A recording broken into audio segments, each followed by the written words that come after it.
Master minds, the pride of India. Inter, MPC, BiPC, MEC, CEC చదివిన విద్యార్థులకు CA మరియు CMA foundation కొరకు నూతన బ్యాచెస్ ప్రారంభం.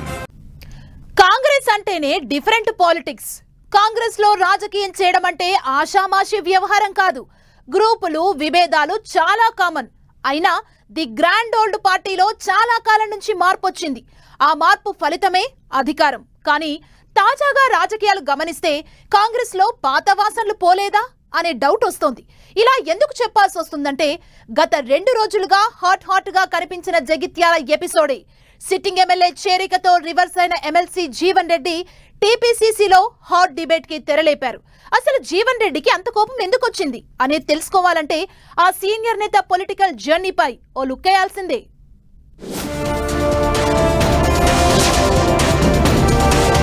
ది గ్రాండ్ ఓల్డ్ పార్టీలో great fight. Senior leader Jeevan పోరాటం ముగిసినట్లేనా? తిరుగుబాటే జీవన్ రెడ్డి ఆయుధమా?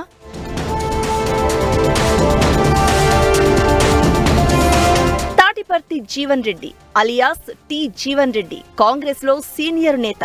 పైకి సౌమ్యుడిలా కనిపించే జీవన్ రెడ్డి రాజకీయాల్లో ఏమాత్రం రాజీ పడడు.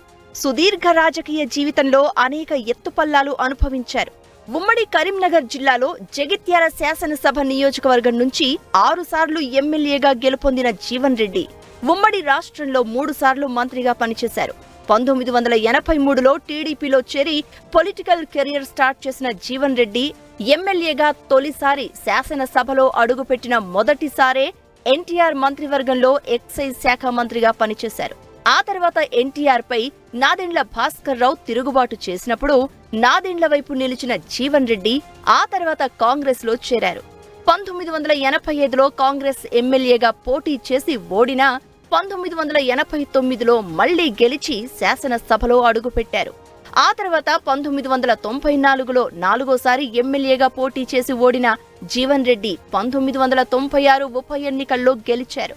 ఆ తర్వాత వరుసగా 1999, 2004లో గెలిచి హ్యాట్రిక్ సాధించారు.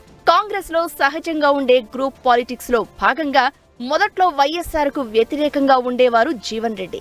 సీనియర్ నేత డి శ్రీనివాస్ టీంలో కీలకంగా వ్యవహరిస్తూ దివంగత నేత మాజీ సీఎం రాజశేఖర్ రెడ్డి హవాకు బ్రేక్ వేసేవారు.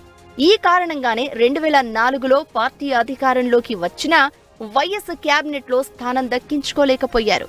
అయితే అదే సమయంలో తెలంగాణ ఉద్యమంతో కేసీఆర్ ప్రభుత్వాన్ని ఉక్కిరిబిక్కిరి చేయడం జీవన్ రెడ్డిని వైఎస్ కు దగ్గర చేసింది. ఉద్యమ సమయంలో 2 సార్లు జరిగిన కరీంనగర్ పార్లమెంటు ఉప ఎన్నికల్లో కేసీఆర్ కు ప్రత్యర్థిగా పోటీ చేసి పార్టీలో పట్టు పెంచుకున్నారు జీవన్ రెడ్డి. అలా వైఎస్ టీంలోనూ ఓ సభ్యుడిగా మారారు.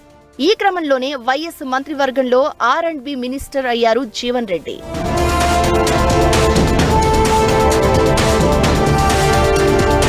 ఇలా తన మార్క్ రాజకీయంతో పార్టీలో పట్టుతో పాటు పదవులు తెచ్చుకున్న జీవన్ రెడ్డి ఓటర్ల వద్ద అదే పాలిటిక్స్ ప్లే చేస్తూ ఉంటారు.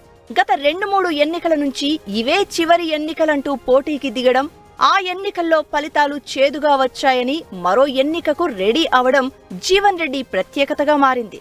2018లో చివరి ఎన్నికలు అంటూ పోటీ చేసిన జీవన్ రెడ్డి 2023లో కూడా అదే అస్త్రం ప్రయోగించారు. 2 ఎన్నికల్లోనూ ఓడినా తాజాగా జరిగిన పార్లమెంటు ఎన్నికల్లోనూ సీటు సంపాదించారు. ఈ ఎన్నికల్లో ఓడిన తర్వాత ప్రత్యక్ష ఎన్నికలకు దూరమని ప్రకటించిన జీవన్ రెడ్డి గతంలో ఎప్పుడూ లేనంత వాడివేడి రాజకీయం గత 2-3 రోజులుగా పండిస్తున్నారు. జగిత్యాల సిట్టింగ్ ఎమ్మెల్యే సంజయ్ కుమార్ కాంగ్రెస్ లో చేరడాన్ని సాకుగా చూపి పార్టీలో తుఫాను సృష్టించారు. సీనియర్ నేతలంతా తన వద్ద క్యూ కట్టేలా చేసుకున్నారు. ఎమ్మెల్సీ పదవికి రాజీనామా చేస్తాను అని హుంకరించడంతో పాటు కాంగ్రెస్ కు రాజీనామా చేస్తాను అని ప్రకటించడం జీవన్ రెడ్డి మార్క్ రాజకీయంగా చెబుతున్నారు కాంగ్రెస్ నేతలు. వరుసగా ఓడిన కాంగ్రెస్ లో తన ఉనికి చాటుకుంటున్న జీవన్ రెడ్డి ప్రత్యక్ష రాజకీయాలకు దూరమంటూనే తన నియోజకవర్గ పరిణామాలను వదలకపోవడం, ఎమ్మెల్యే చేరికను వ్యతిరేకిస్తూ ఉండడం వెనుక చాలా పెద్ద స్కెచ్చే ఉందనే అనుమానాలు వ్యక్తమవుతున్నాయి. త్వరలో జరగబోయే మంత్రివర్గ విస్తరణలో బెర్త్ కోసమే ఈ హై డ్రామా నడిపిస్తున్నారా అనే సందేహాలు వ్యక్తమవుతున్నాయి. 2 రోజులుగా Jeevan Reddy serious action episode success కావడంతో కాంగ్రెస్ హైకమాండ్ కూడా దిగివచ్చింది. అంటే తన పొలిటికల్ డ్రామాలో జీవన్ రెడ్డి తొలి విజయం సాధించినట్లేననే టాక్ వినిపిస్తోంది. అయితే అంతిమ విజయం అధిష్టానందా జీవన్ రెడ్డిదా అన్నదే ఇప్పుడు ఆసక్తికరంగా మారింది.